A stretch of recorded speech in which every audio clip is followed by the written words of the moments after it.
Olá, eu sou o Reverendo Eduardo Chagas, da Capela da Santíssima Trindade, em Franca, São Paulo, e hoje eu gostaria de compartilhar com vocês um pouquinho sobre esse tempo do calendário litúrgico que começa hoje, quarta-feira de cinzas. O que é a quaresma, né? O que é a quarta-feira de cinzas, o que tudo isso significa e principalmente o que isso significa para uma igreja reformada, para uma igreja que é protestante, para uma igreja que tem uma identidade teológica e litúrgica diferente da de outras tradições, como a católica romana, a anglicana, a luterana e mesmo a ortodoxa. Muito bem. O que é a quaresma? A quaresma é um período de 40 dias, né, vem do latim quadragésima, que aponta justamente para esse número, 40. É um período de 40 dias que antecede a comemoração da Páscoa, da comemoração da morte e da ressurreição do Senhor Jesus. E essa é uma tradição que é muito antiga, ela vem de muito antes de haverem essas divisões entre católicos romanos e ortodoxos, por exemplo. Alguns estudiosos vão apontar que a primeira norma da igreja com relação ao tempo da quaresma vem do Concílio de Nicéia, em 325. Mas ela, na verdade, só estava codificando, só estava organizando um costume que já existia. Na verdade, os antigos já tinham esse costume de, antes de uma grande comemoração, antes de uma grande festa, de um grande feriado, de um grande festival, os antigos tinham esse costume de observar um período de jejum, para que quando chegasse a festa, a comemoração fosse ainda mais intensa, ainda mais forte. Para usar um exemplo bobo, é como aquele silêncio que todo mundo faz quando vai ter uma festa surpresa, né? Todo mundo quietinho, as luzes apagadas, para quando chega o aniversariante, quando chega o motivo da festa, todo mundo dá aquele grito de surpresa e acende as luzes e faz aquele barulhão todo, né? É algo parecido com isso. Então, durante o tempo da quaresma, a igreja abaixa o volume, né, das suas celebrações, a igreja diminui um pouquinho o tom, né? Existe uma tradição na quaresma de não se cantar, por exemplo, cânticos com o aleluia na letra, que é uma maneira de baixar o volume, vamos ser mais discretos, mais recolhidos, mais comedidos nesse tempo. Por que 40 dias? O número 40 é muito simbólico na Bíblia. Por exemplo, o grande exemplo no Antigo Testamento é que o povo de Deus passou 40 anos vagando pelo deserto até que se cumprisse o propósito de Deus para que eles pudessem entrar na Terra Prometida. 40 também foram os dias que Jesus passou jejuando no deserto, em luta espiritual, né, se preparando para o início do seu ministério. Logo depois que ele é batizado, o Espírito o impele ao deserto, né? A gente vai ler esse texto daqui a pouquinho. Então o Espírito o envia ao deserto e lá ele é tentado, e lá ele vence essa primeira provação e é fortalecido para as provações seguintes ao longo da sua caminhada, ao longo do seu ministério. Então, a igreja assume isso para si, e esse período de 40 dias é um período que se tornou muito, muito propício, né, pela sua temática de vamos reduzir o volume, e como a gente está se preparando para comemorar ou para relembrar a morte e a ressurreição do Senhor Jesus, um foco especial é colocado nesse período da quaresma sobre o arrependimento, sobre a necessidade de santificação pessoal, sobre a prática das disciplinas espirituais, principalmente do jejum e da oração, de uma maneira mais intensa. Não é que ao longo do resto do ano você não precise disso, né? Você não precise observar, por exemplo, o dever de se confessar, né? De confessar os seus pecados a Deus de uma maneira mais intensa, mais atenta, mais detalhada. Mas a quaresma é um período pedagógico, né? É um período em que você é convidado a treinar para fazer isso de maneira mais tranquila, de maneira mais desenvolta, de maneira mais natural ao longo do resto do ano. É um intensivão, né? É um intensivão das disciplinas espirituais. Algumas tradições proclamam e às vezes até obrigam, né, a abstenção de consumo de determinados alimentos, por exemplo, carne. Isso varia de maneira regional, né? No Brasil, eu ouço muito falar de que católico não come carne durante a quaresma, por exemplo. Existem outros lugares em que não, eles deixam de comer carne às sextas-feiras, por exemplo, para lembrar que Jesus morreu numa sexta-feira. Mas essas tradições são variáveis, né? Elas acompanham a quaresma, mas elas não são a quaresma, né? São observâncias que ajudam a disciplinar o nosso corpo e o nosso espírito para que nós busquemos em primeiro lugar o reino de Deus. Então, eu tenho o costume de não beber refrigerante durante a quaresma, ou eu tenho costume de abrir mão de alguma outra coisa, não beber bebida alcoólica, por exemplo. São práticas interessantes, são práticas que podem ajudar a uma maior disciplina espiritual nesse período. E é válido. O que não é válido é criar um legalismo em cima disso.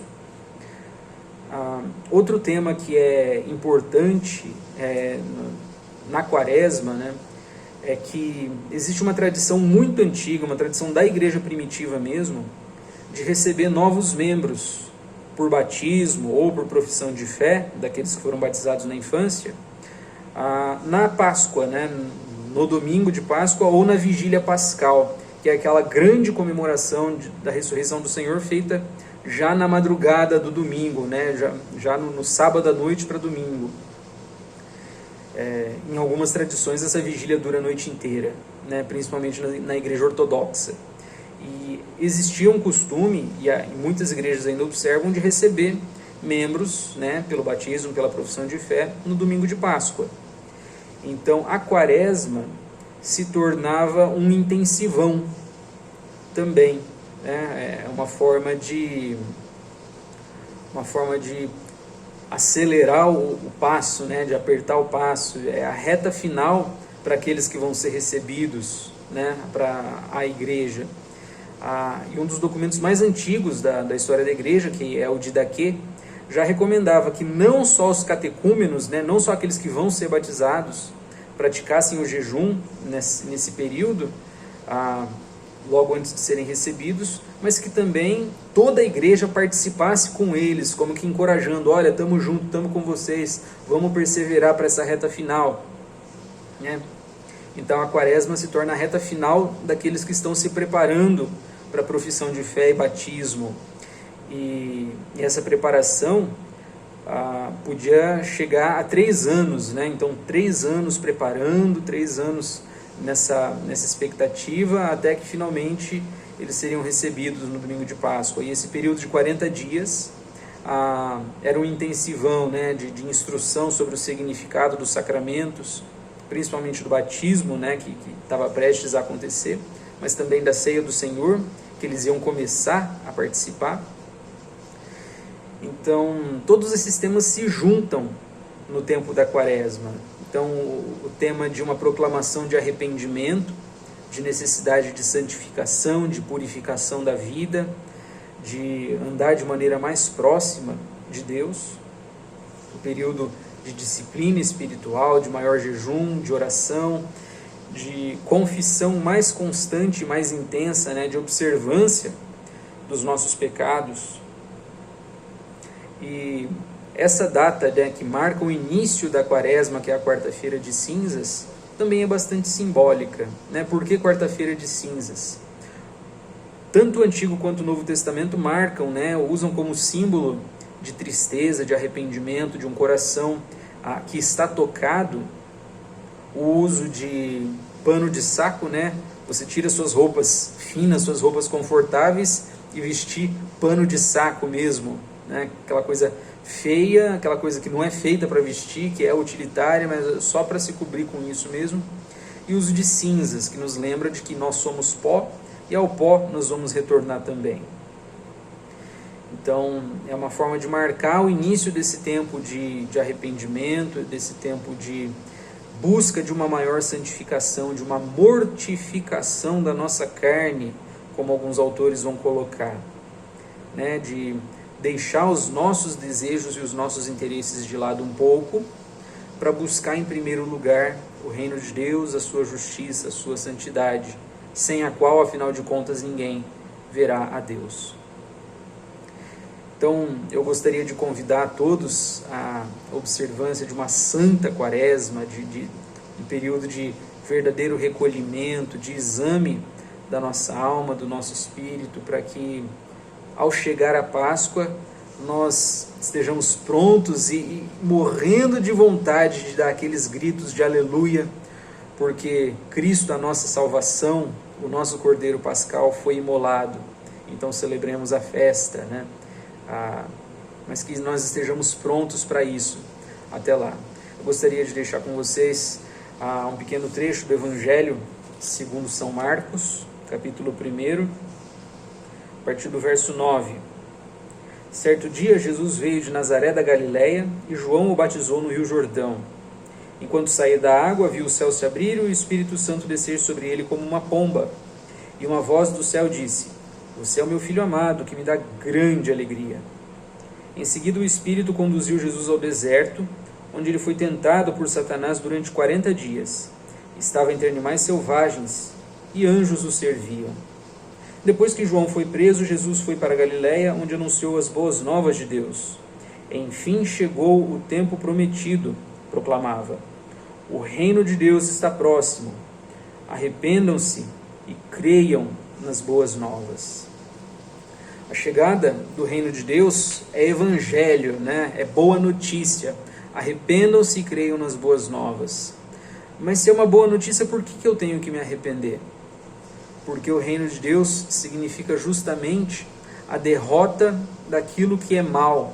Não apenas no mundo, né? Não apenas no sistema mundo, né? Não apenas aquilo que está de errado no mundo em geral, mas aquilo que está errado também no nosso próprio coração, porque nós sabemos que nós precisamos combater essa separação que a nossa natureza busca de Deus, né? Essa nossa vontade de viver a vida por conta própria, né? Sem levar em conta aquilo que Deus quer, aquilo que Deus propõe para nós como sendo melhor.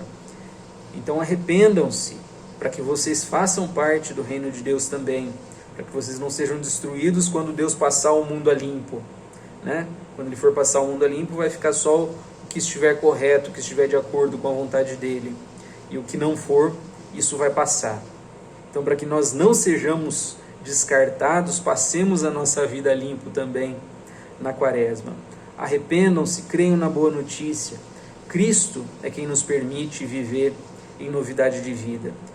Cristo, o Cordeiro Pascal, está para ser imolado.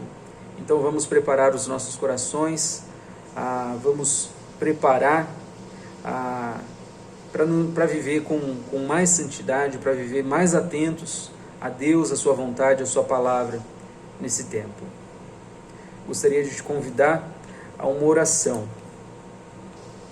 Santo e bendito Deus, nós te agradecemos porque o Senhor preparou tudo, o Senhor preparou a história para demonstrar o teu grande amor por nós. O Senhor nos amou de tal maneira que deu o seu Filho unigênito, para que todo aquele que nele crê não pereça, mas tenha a vida eterna. Nós te damos graças porque temos a oportunidade de nos preparar de maneira melhor, de maneira intensa, para essa celebração, para esse momento que é o momento chave da nossa salvação. Cristo se entregou por nós, Ele ressuscita para que nós estejamos libertos do pecado pela sua morte e tenhamos vida eterna por meio da sua ressurreição. Prepara os nossos corações para comemorarmos isso, ó Deus. Concede-nos sede, concede-nos um anseio pela tua santidade. Deus Todo-Poderoso, que não desprezas nada do que criaste e que perdoas os pecados de todos quantos se arrependem, crie em nós corações novos e contritos, de modo que, verdadeiramente arrependidos dos nossos pecados e reconhecedores da nossa iniquidade, recebamos de Ti, Deus de toda misericórdia, pleno perdão e reconciliação. Por Teu Filho Jesus Cristo, nosso Senhor, que vive e reina contigo, Espírito Santo, um só Deus, agora e sempre. Amém. Deus os abençoe. Uma santa quaresma a todos.